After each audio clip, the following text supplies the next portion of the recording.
lately, more and more content creators and freelancers, creators in the industry have been coming out speaking about delayed payments, not getting paid on time, or just not being paid at all over the past few weeks. And when I started to see this happen, it happened shortly after I made my post over on Facebook about us casters finally getting paid for a gig that we did nearly 2 years ago. What?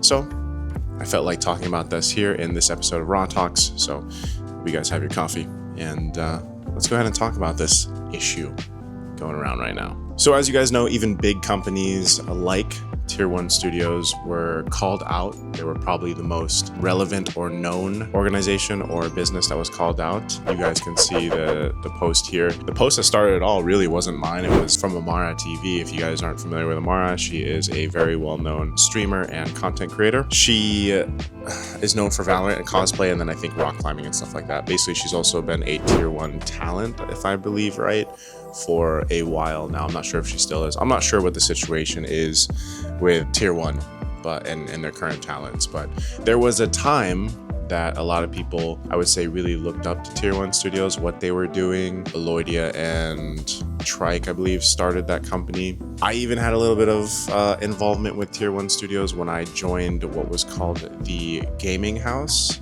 If you guys recall that, I was part of the auditions for that, had a chance to go ahead and go forward, but that was the same time that I was in my first season of MPL Philippines, season 8. So I chose to not focus on the Gaming House and instead MPL Philippines, which, obviously was the right choice. So, but when I saw these posts, it resonated with me, obviously, because not only am I a caster here, guys, in esports, but I'm also a freelancer.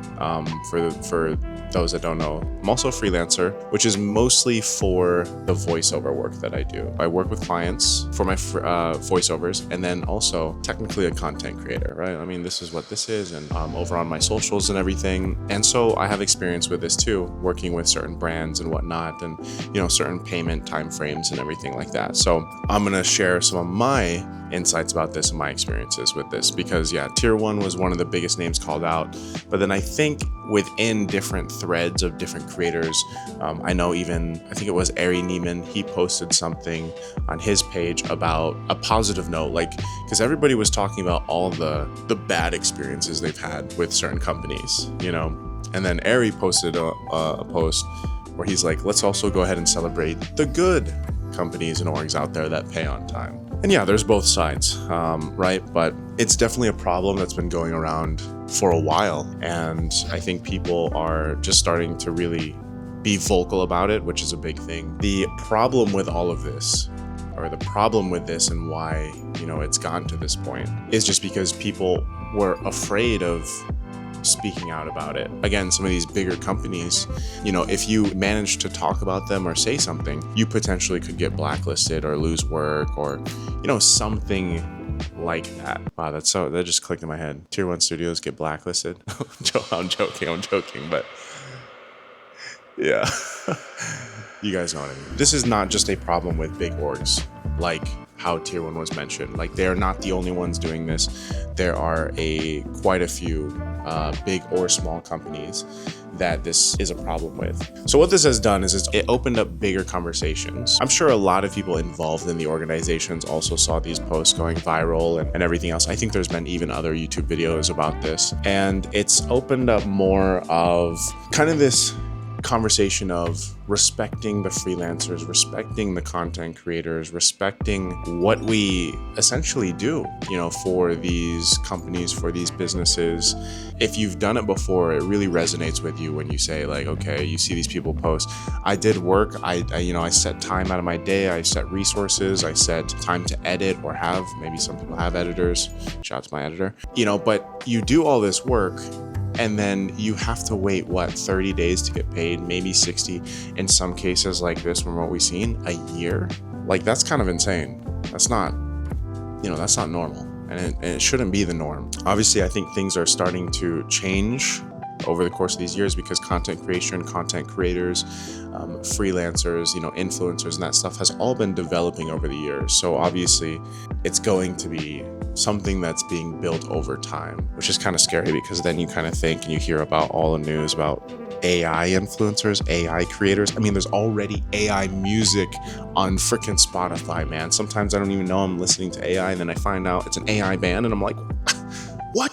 So one day there's probably going to be AI influencers, AI content creators. I'm just saying that this isn't to attack anyone. I don't think anybody's post was really to attack anyone or any org or anything like that. It's really just to talk about this real issue that's going on right now, and it's something that needs to be solved. Speaking from my experience a little bit here, because a lot of people see what we do, whether that's in esports or content creation, and you might think that it's a super fun, chill life, and you get to kind of do what you want and create how you want, and you're not working a 9 to 5, you're not fighting traffic every day. And although some of those are true, there is a different side of things, or responsibilities or stress that we have to deal with. And a big part of that is, yes, being paid on time, or getting paid even to start with.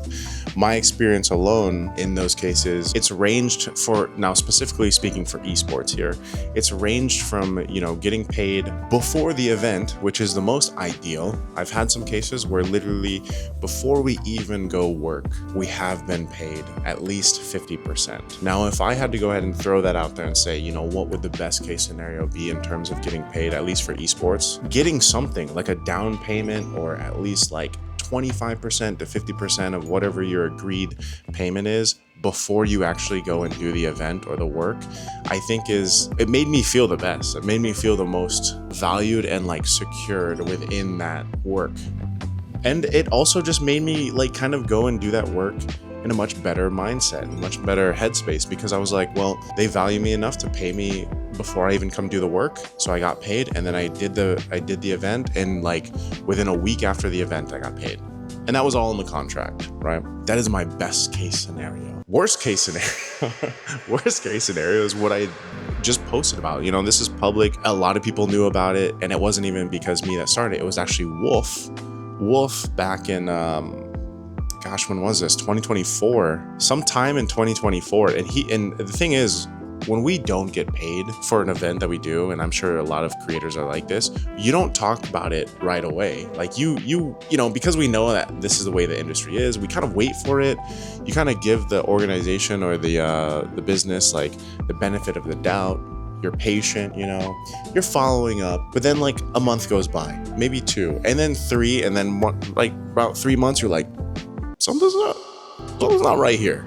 And it just sucks, because what ends up happening is a lot of the creators, myself included, we're the ones chasing after getting paid. And that just it shouldn't be like that. They're very strict. If you've been on that side, these companies, these businesses, these brands, they'll give you their media kits, they'll give you their details, they'll give you the posting schedule, they'll give you everything, and they expect you to hit those on time. Otherwise, basically, it can say if you don't, you might lose some pay. You might not get paid at all. You might lose the deal. So you have these strict deadlines. Well, why aren't those strict deadlines there for them? And it should be. It should be based on a contract. But then, that's the other important thing. A lot of people don't actually read the entire contract, or know how to read a contract, or just don't have a contract in general. Or there's a contract, but then even if the company or brand break that contract, most creators or most individuals don't even know where to start to take, let's say, legal action against them to get paid. Or maybe they're based in a different country. So there's a lot of these kind of nuances to it. This isn't to call out one single company. It's just kind of my experience, and I hope that these companies can take accountability and responsibility, and the people that know that they haven't paid certain people and everything can actually do that. You know what I mean? It's very simple. The work is done. Just pay the people, right? Sometimes we don't know. Sometimes it might be an internal thing, might be a broken system within the company, might be a way of communication lines are broken, but essentially these people have budgets for this. So I just don't understand why sometimes it seems like the budget isn't there, or they'll say they don't have the payment, or they can't make it on time, which is so weird, because from what I understand and the way other companies do it is they have a budget for the talent or for the creators. So the money should just be there. I think realistically, I've had to think what can be done here. Now, a big one is simply what I mentioned earlier. Like, you have to have a written agreement, a contract. You can't just have messages or emails between the two. I think you really need to have a written agreement or at least a contract between the both parties. That is simply to protect yourself. And that's the case for any freelancer out there, any content creator. There should also be a clear payment timeline within that contract, within that agreement. And like I said, most cases with this, it's usually like 30 days. That seems to be a timeline. And when you send when you send over the work and you invoice and everything is done, it's usually within 30 days. It's still a long time, but you can really plan for that. 30 days. I know there has been events that have stipulated that they would pay within 30 to 90 days. Now that is a big range, but it's still doable because then again, based on the contract and let's say the reputation of that company, if they pay within that 30 to 90 day time frame, I'm okay with it. It was in the contract, and we'll accept it. Obviously, you have to keep documentation. You do have to follow up politely. I think that's a big thing. That's something that even if it's been a month, like follow up politely, don't be rude. And the other thing that I really appreciate lately is, especially if you worked with these people who haven't been paid, I think we have to support each other, like the freelancers out there, the content creators out there. What I've really liked about this recent conversation and talk online about what's been happening is, it was one person that spoke up, then more people spoke up, more people shared, a ton of people shared that. Obviously, like even when I shared my experience of us finally getting paid, that also got talked about and shared within our ecosystem of MLBB. And I know when Wolf originally tweeted about it way back, almost 2 years ago, it was the same thing. A lot of people shared it and retweeted it and posted it and talked about it. And it did get some of the attention. But even think about that. In that case, in our case for esports, in that specific case, even though we all talked about it, the organizers couldn't really do anything. The issue there is it came down to basically a country logistical issue is the way that I can put it. And again, it came down to a systematic issue of getting us our payment and some other political stuff that was happening in the region that it was hosted in. A lot of people gave up on it. And a lot of content creators out there do kind of give up on late payments or missing payments. And I would urge everybody to not give up. I did not give up. I was the spokesperson and the initial kind of bridge to get everybody their payments. And again, I'm glad I was able to do it, even though it took 2 years. Like, it sucks that it was 2 years. Like I said, a lot of people just kind of assumed that money was gone, but we got it. And so I think a lot of content creators, they should continue to fight to get paid. That's work you did and you deserve to be paid. I think if you see other content creators or people speaking up, I think that was really nice to see people speak up for each other. And I think that should be the case going forward. We need some change to happen here, and we need also these companies and these brands to know that people will speak up. I think, again, the biggest fear for a lot of people, creators and everything and the likes, is just being canceled or like being blacklisted from this brand, or them saying don't work with this creator because they're going to talk if you don't pay. Well, I mean, technically, just pay on time. That solves the issue, I think more companies really need to look at the freelancers and the creators as partners that are helping them build something, whatever that might be. And that mutual respect should be there. Again, this is an industry that's growing, and I would like it to continue to grow, of course. And I hope that eventually we can figure something out that is a much better system than what we currently have.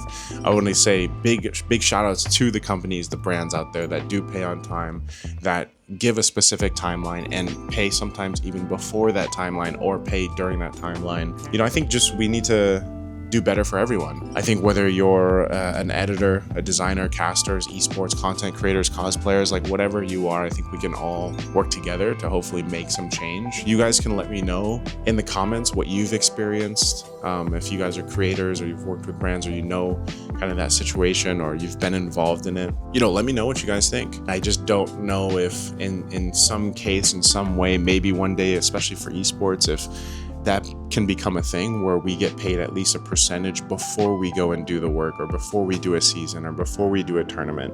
I've had some really good experiences of organizations and tournaments being put on where they'll pay us before. And that just makes things a lot more mentally easy to go and do the event. Obviously, like, you got paid a little bit already, so you go and you finish the event and you'll get paid afterwards. I think that's really comforting mentally. But yeah, let me know what you guys think. I think I've raw talked to this for quite some time. I was really resonating with a lot of the posts that were going around, and it just so happened that I saw Mara's post literally days after I posted on Facebook about our GOF payments going through. And now you see that Games of the Future is going to be having a tournament in December, is it? I think, and if they asked us to cast, I would say yes, even though we had that experience of 2 years, because again, there's a bunch of stuff behind the scenes that I don't really want to talk about here that shouldn't be public, but I sprinkled it in there a little bit. I completely understand how things got delayed that much once it was explained to me and I was able to talk to the proper people and then relay that information. And so if GOF asked us to cast again, I would, but I would 100% ask for something different in terms of payment. The way that it was handled, I would completely get there before the event started. So, all right, guys, that is going to be it for today's video. That's been another episode of Raw Talks with Naisou. We're keeping it raw, keeping it real. We'll see you guys in the next one.